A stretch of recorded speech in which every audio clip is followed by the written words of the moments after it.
حضرت حسین رضی اللہ تعالیٰ عنہ کا موقف یہ تھا کہ میں یزید جیسے آدمی کے ہاتھ پر بیعت کرنے کے لیے تیار، بولو بھائی، نہیں، میں نہیں بیعت کرتا اس کے ہاتھ، کیونکہ یزید کے بارے میں خبریں تھیں، بعض کہتے تھے شراب پیتا ہے۔ حضرت مفتی محمد تقی عثمانی صاحب کا انہوں نے فرمایا ہے کہ کسی مستند روایت سے ثابت نہیں ہے شراب پینا، روایتیں ہیں مگر کوئی اوتھینٹک روایت نہیں ہے۔ تو اب نتیجہ کیا نکلا کہ حضرت حسین رضی اللہ تعالیٰ عنہ کے پاس کوفہ سے خطوط آئے۔ کوفہ کا گورنر تھا ابن زیاد، وہ بھی یزید کا آدمی تھا، بڑا ظالم آدمی تھا وہ۔ اہل کوفہ کے خطوط آئے کہ آپ آ جائیں یہاں پر، یہاں سب لوگ آپ کے ہاتھ پر بیعت کرنے کے لیے تیار ہیں۔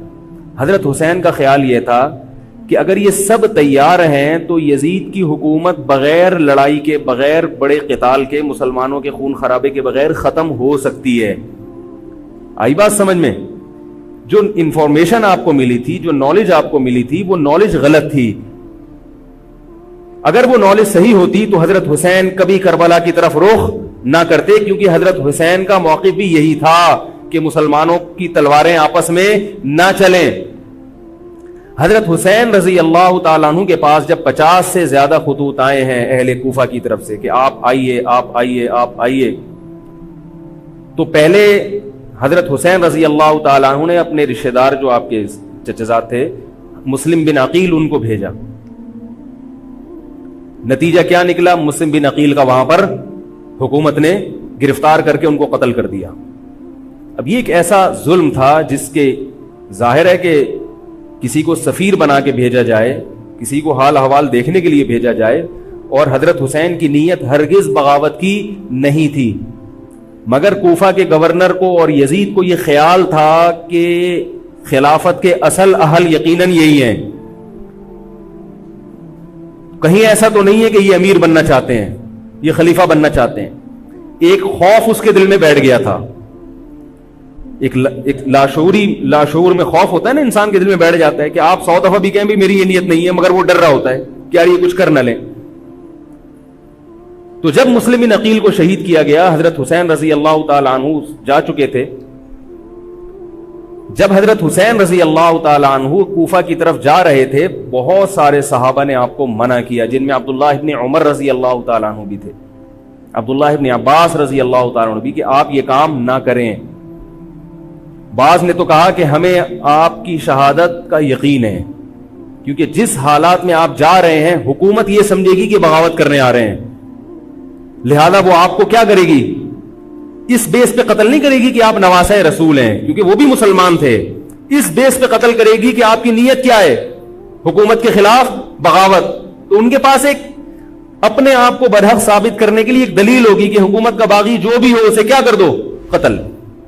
رسول اللہ صلی اللہ علیہ وسلم نے فرمایا، صحیح حدیث ہے، کہ جب مسلمان کسی ایک امیر پہ جمع ہو جائیں تو اس کے خلاف جو بھی اٹھے، نبی نے فرمایا اس کو قتل کر دو، کائنم من کان، چاہے وہ اس کے خلاف اٹھنے والا کتنا ہی نیک کیوں نہ ہو۔ یہ حدیث کے الفاظ ہیں۔ حضرت حسین کا موقف یہ تھا کہ میں نے ابھی تک یزید کی خلافت اور حکومت کو تسلیم نہیں کیا، لہذا میں اس وعید میں داخل نہیں ہوں۔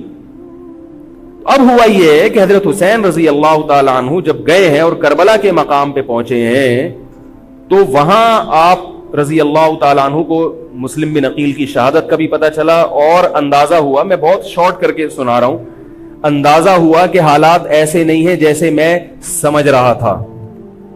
عبید اللہ جو ابن زیاد تھا بدبخت، اس نے حضرت حسین کو یہ کہا کہ بغیر کسی شرط کے حضرت حسین کو گرفتار کر کے لاؤ اور میرے ہاتھ پر بیعت کراؤ۔ یہ رسول اللہ صلی اللہ علیہ وسلم کے نواسے کی توہین تھی کہ آپ صلی اللہ علیہ وسلم کے نواسے ہیں اور ان کے ساتھ ایسے معاملہ کیا جائے جیسے ایک عام شخص کے ساتھ معاملہ کرتے ہیں، ان کو گرفتار کر کے معاذ اللہ گھسیٹ کے لاؤ اور میرے ہاتھ پر بیعت پر کیا کرو، ان کو مجبور کرو۔ حضرت حسین رضی اللہ تعالیٰ عنہ کا کربلا کے میدان میں موقف یہ تھا کہ میں اگر بیعت ہوں گا تو ڈائریکٹ یزید کے ہاتھ پہ بیعت ہوں گا جو مسلمانوں کا خلیفہ ہے، ابن زیاد کے ہاتھ پر بیعت نہیں ہوں گا۔ یہ بھی اس تاریخ کا ایک اہم پہلو ہے کہ حضرت حسین نے کوفہ جانے کا ارادہ ترک کر دیا اور کربلا سے شام جانے کا آپ رضی اللہ تعالیٰ عنہ نے ارادہ کر لیا. اور بعض مورخین نے لکھا ہے کہ حضرت حسین جو واپس آ رہے تھے تو وہ کربلا سے گزر رہے تھے, وہ واپسی کا راستہ ہی شام کا راستہ ہے. نہیں یاری بات میرا خیال ہے سمجھ, وہ جس ٹریک پر چل رہے تھے وہ راستہ کون سا ہے, وہ شام کو جاتا ہے. یہ اس کی علامت ہے کہ آپ یزید سے ملاقات کے لیے, مذاکرات کے لیے تیار, بولو بھائی, ہو چکے تھے. کہ میں خود براہ راست یزید سے مل کے حال احوال دیکھتا ہوں, اگر مجھے سمجھ میں آئے تو میں اس کے ہاتھ میں بیعت ہو جاؤں گا. حضرت حسین رضی اللہ تعالی عنہ کا مقصد حکومت کے خلاف تلوار اٹھانا, بولو بھائی, نہیں تھا, ورنہ وہ اس کے لیے تیار نہ ہوتے.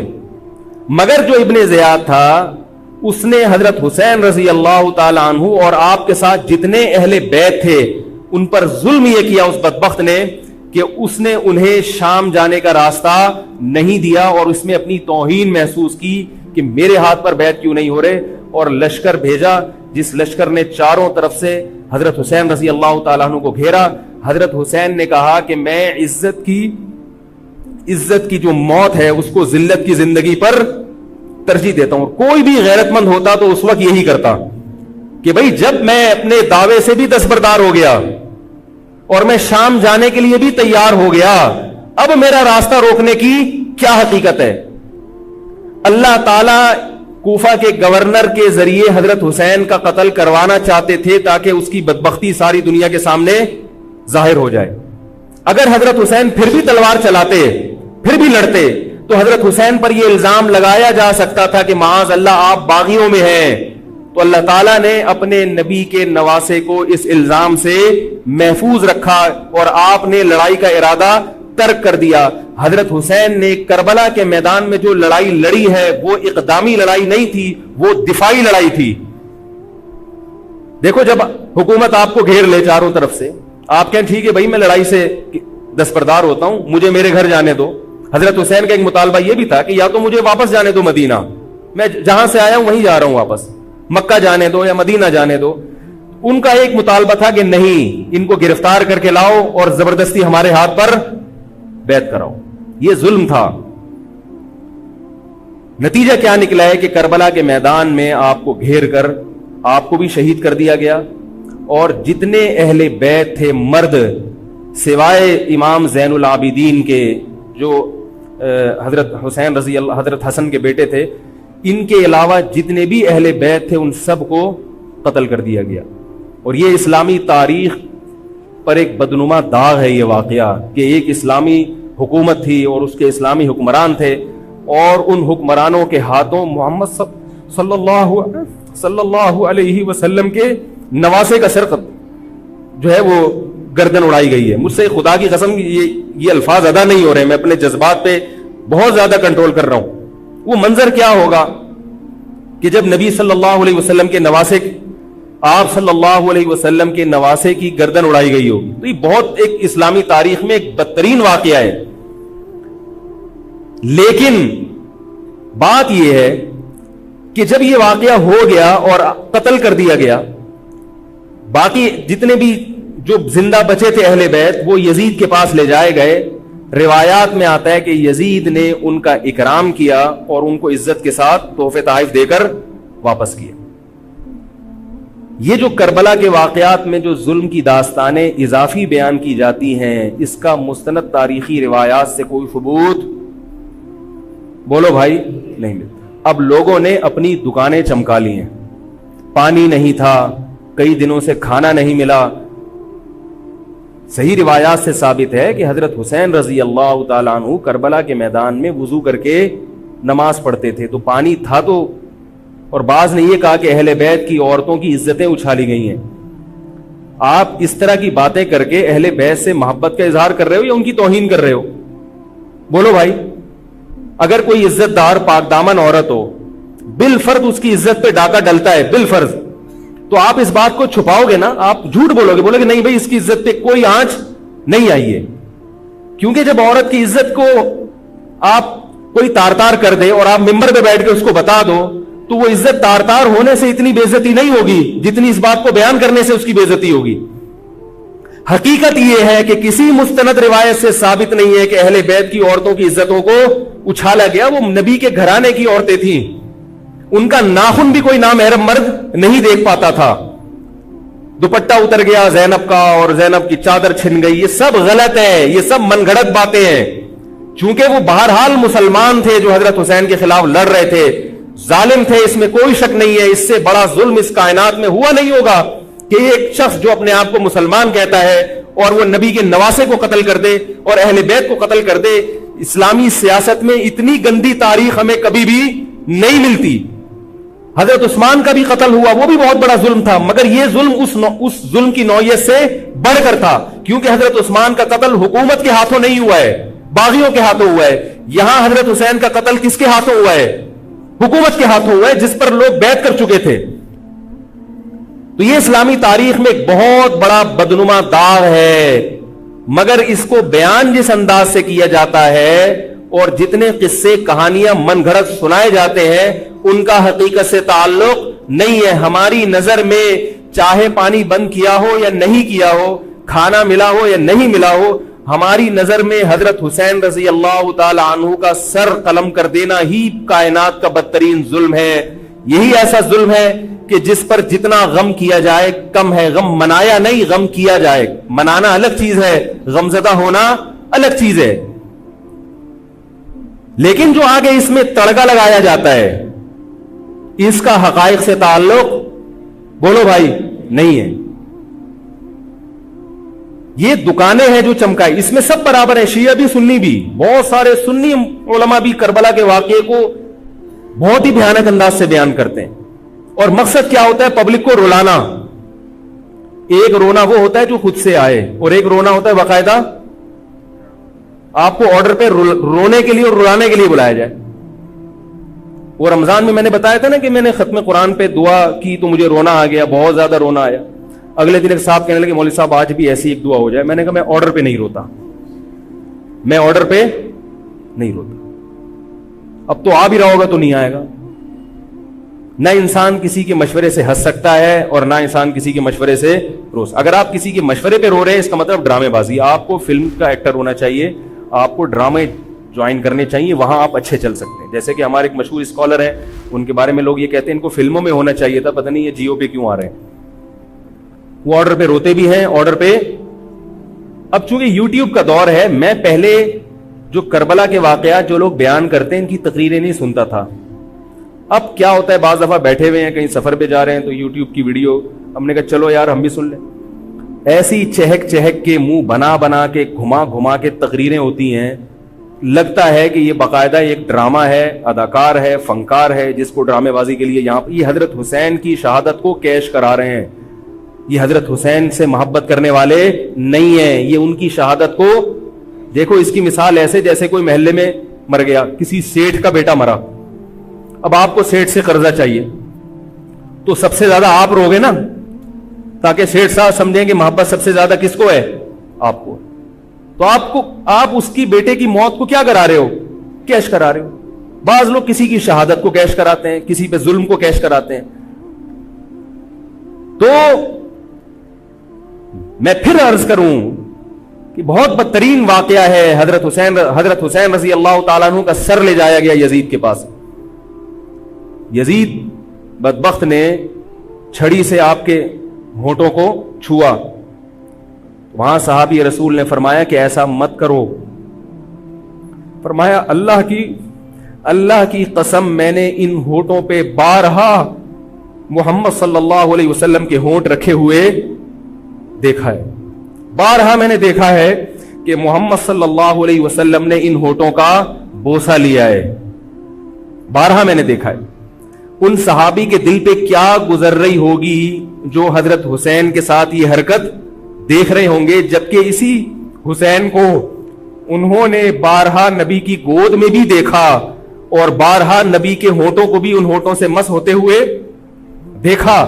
تو جب یہ سر ان کے سامنے رکھا ہوگا اور اس کے ساتھ یہ حرکت ہو رہی ہوگی, ان صحابی کے جذبات کیا ہوں گے. مگر اس کے باوجود جو بتانے کی بات ہے, جو میں بتانا چاہتا ہوں, انہوں نے یزید کے خلاف بغاوت نہیں کی کہ جس یزید نے حضرت حسین کا یہ حشر کر دیا ہو, اگر اس کے خلاف بغاوت ہوگی تو باقی مسلمانوں کا کیا حشر کرے گا. اس میں صبر کی تلقین بھی صحابہ نے بتائی ہے. کہ حاکم کے مظالم کو برداشت کیا جائے, زبان سے اس کو ہائی لائٹ کیا جائے کہ غلط ہو رہا ہے, تلوار نہ اٹھائی جائے. بات نہیں آ رہی میرے خیال ہے سمجھ میں, کیونکہ آج ایک واقعہ ہوا ہے, ورنہ کربلا جیسے درجنوں اور واقعات ہو جائیں گے. تو صحابہ کرام کی سیرت میں ہمیں ہر طرح کے اسباق ملتے ہیں. تو میں یہ عرض کر رہا تھا کہ یہ ہے وہ کربلا کا واقعہ جس کا میں نے آپ کو خلاصہ بیان کیا. اس کے بعد کیا ہوا ہے کہ یہ جو بنو امیہ کی حکومت تھی, اس کی وہ ویلیو صحابہ کرام کے دل میں نہ رہی جو پہلے کسی حد تک برقرار تھی. یہ بہت ایک حکومت کے خلاف لوگوں کے دل میں بغض پیدا ہو گیا, اور بالآخر بغاوتیں شروع ہوئیں. لیکن جمہور صحابہ کا موقف پھر بھی یہی تھا کہ حکومت کے خلاف بغاوت جائز, بولو بھائی, نہیں. اور اسی طرح کے ظالم لوگ آتے رہے, اور انہی کی اولادوں میں بنو امیہ میں اللہ نے پھر عمر ابن عبدالعزیز کو پیدا کیا. عمر ابن عبدالعزیز بھی انہی ظالم لوگوں کی اولاد تھے, مگر اسلام چونکہ قیامت تک رہنے کے لیے آیا ہے تو اللہ کو اپنا دین محبوب ہے, اللہ غیب سے انتظام کرتے ہیں. عمر ابن عبدالعزیز جیسے ہی حکومت میں آئے ہیں, خلیفہ بنے ہیں, آپ رضی اللہ تعالی عنہ نے وہ بنو امیہ کی جو جاہلانہ چیزیں تھیں ان سب کو ختم کر دیا. حکومتی ملکیت کو جو ذاتی خزانہ لوگ سمجھنا شروع کر دیا تھا اس کو ختم کیا. عمر بن عبدالعزیز کی ایک تاریخ ہے, ان کو 5واں خلیفہ راشد کہا جاتا ہے. علم حدیث کو مرتب کیا گیا, فقہ کو مرتب کیا گیا, حدیث کا علم ضائع ہو رہا تھا. آپ نے حکم دیا کہ اکتب ما کان من حدیث رسول اللہ صلی اللہ علیہ وسلم فإنی اخاف ضیاع العلم والعلماء. فرمایا مجھے علم اور علماء کے ضائع ہونے کا خطرہ ہے, محمد صلی اللہ علیہ وسلم کی حدیثوں کو ریٹن فارم میں لایا جائے. تو باقاعدہ پھر حدیث کو باقاعدہ جمع کیا گیا کتابوں کی شکل میں, اور آج ہمارے پاس وہ حدیث محفوظ ہیں. فقہائے کرام کا دور آیا تو اللہ تعالیٰ نے حضرت عمر بن عبدالعزیز کے دور میں امت کو الحمدللہ دوبارہ جمع کر دیا. عمر بن عبدالعزیز کے بعد پھر بغاوتیں ہوئیں, بالآخر بنو امیہ کی حکومت کا خاتمہ ہوا, بنو عباس کی حکومت آئی. مگر بنو عباس کی حکومت آنے سے بنو امیہ کی حکومت مکمل ختم نہیں ہوئی. وہی ہوا کہ آپ نے اچھی نیت سے بغاوت کی, مگر اس کا نقصان زیادہ. وہ کیا ہوا, بنو امیہ بھاگ گئے, اندلس میں حکومت قائم کر لی, اور ادھر بنو عباس کی. تو یہ تاریخ میں پہلا واقعہ تھا کہ اسلامی خلافت 2 حصوں میں ڈیوائیڈ ہو گئی. اس کے بعد آج تک ایک جگہ مسلمان جمع نہیں ہو سکے. کیوں؟ مسلمانوں نے اس حدیث کی مخالفت کی کہ امیر کے خلاف بغاوت, بولو بھائی, نہیں کرو. اب میں آپ سے ایک بات کہتا ہوں کہ بالآخر ڈیوائیڈ ہوتے ہوتے ہوتے ہوتے آج پتہ نہیں کتنے سارے اسلامی ملک بن گئے. پاکستان میں الگ ہے, سعودی عرب کی پالیسیاں الگ ہیں, دبئی الگ چل رہا ہے, قطر اور سعودیہ کا پھڈا ختم نہیں ہو رہا. 1920 تک تو پھر بھی خلافت عثمانیہ تھی, اگرچہ پوری دنیا پہ نہیں تھی. ہندوستان میں الگ حکومت تھی, خلافت عثمانیہ الگ تھی, اندلس میں الگ حکومت تھی, مگر پھر بھی مسلمانوں کی 3-4 بڑی بڑی حکومتیں تھیں جو ایک, اور کسی حد تک ان میں اتحاد تھا. 1920 میں وہ بھی ختم, اور اتنے سارے ممالک وجود میں آ گئے, سب کی الگ الگ پالیسیاں ہیں. اب جو آدمی خلافت کے نام پہ جہاد کی بات کرتا ہے وہ لوگوں کو ایک امیر پہ جمع نہیں کرے گا. جتنے ملک بن چکے ہیں نا, ان کو مزید توڑ کے, اگر یہ 20 ہیں تو 40 بنا دے گا ان کو. بہت مشکل ہے سمجھانا بھائی.